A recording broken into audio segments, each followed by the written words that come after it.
Во текот на вчерашниот ден бевте сведоци како се партизираат институциите за време на техничката влада, односно се даваат партиски оркестрирани насоки на директорите на центрите за социјална работа. Имено во дел од медиумите излегува информации како вработена во Министерството за труд и социјална политика и кабинетски службеник на дополнителната заменик министерка Шкриелј преку пишани пораки на една од апликациите за комуникација дава конкретни насоки до директорите на центрите за социјална работа да одговорат позитивно во врска со измената на Законот за социјална заштита како дел од социјалната реформа или поконкретно за воведување на интегрирано управување со случај на социјалната работа. При посетите на центрите за социјална работа од непосредна комуникација со вработените добиваме сознанија и увидуваме дека ситуацијата е повеќе од алармантна. Земајќи во предвид дека сите едногласно зборуваат за измените на законот со кој се врши спојување на правата и услугите, односно така наречениот кейс менеджмент.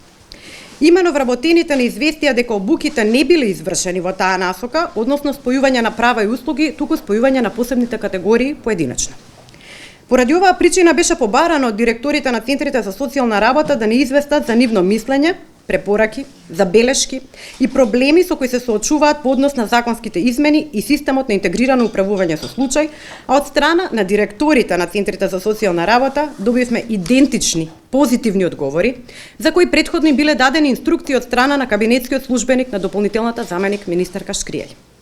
Доказ за притисоците и нефункционалноста на социјалната реформа се и пристигнатите петиции од страна на вработените лица во центрите за социјална работа, со кои бараат промена на новата програма за работа, која според нив е целосно несоодветна за работа со стручната проблематика и центрите со тоа ќе затајат во функционирањето.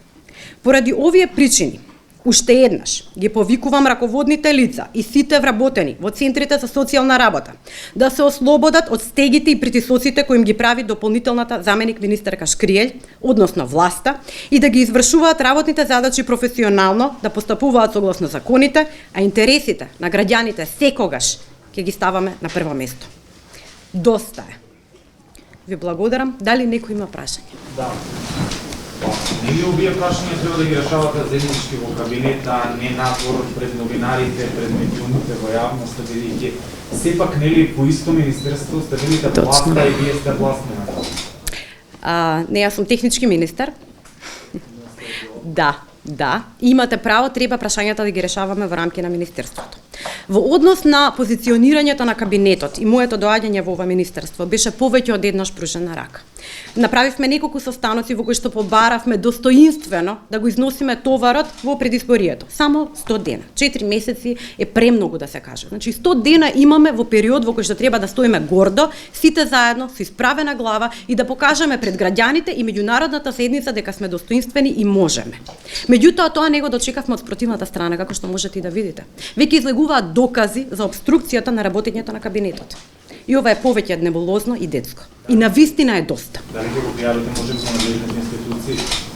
Почекајте на време, ќе видите што ќе биде след. Споменавте инструкции од кабинетски службеник. За какви инструкции станува збор? Не мора директно. Дали се вршени притисоци за решавање или одбивање на конкретни предмети од делот на социјалната заштита? Материјалите за инструкциите ќе ги добиете дополнително. Значи, имено, како што кажав, кабинетот достави барање до директорите во кои што тие ќе се изјаснат дали има проблем, дали ќе можат тековно нормално да ги вршат работите со спојувањето на правата и услугите, односно реформата на во труд и социјала. Директорите одговорија едногласно, значи малку е симптоматично кога ќе добиете одговори од сите директори на центри за социјална работа кои што се буквално истите реченици. Не ни можевме да предпоставиме што се случува во позадина и од новинарите дознавме вчера всушност дека имало комуникација преку одредена апликација, најверојатно е тоа Вибер, во кој што се даваат насоки како директорите да одговорат.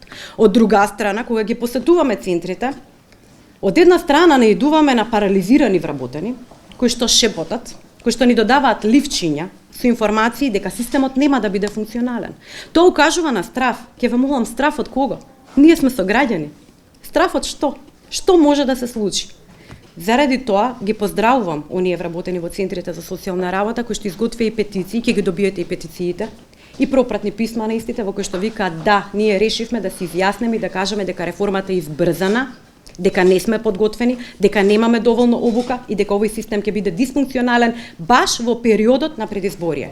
Што остава место да се размислува за манипулација преку Министерството за труд и социјала од страна на заменик министерката, односно кабинетот на заменик министерката за време на предизборие. Значи, пластично кажано, биле притискани за да кажат дека законот е добар.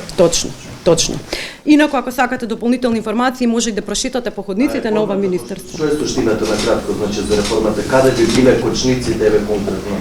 Бидејќи социјалната сфера е многу голем општ поим. Така, во минатото биле поделени правата и услугите. Се вршела обука во која што треба да се заснова функционирањето преку кейс менеджмент, односно секој еден вработен носител на проект ќе може да решава и проблематика од права и проблематика од услуги. Меѓутоа тоа е невозможно во така краток временски период. Измената на законот е донесена во декември 2019 година, со што треба да се почне со работа веќе во 2020 година. Вработените не се спремни, предметите не се споени во една целина, така да мислам дека ова ќе доведе до целосно закочување.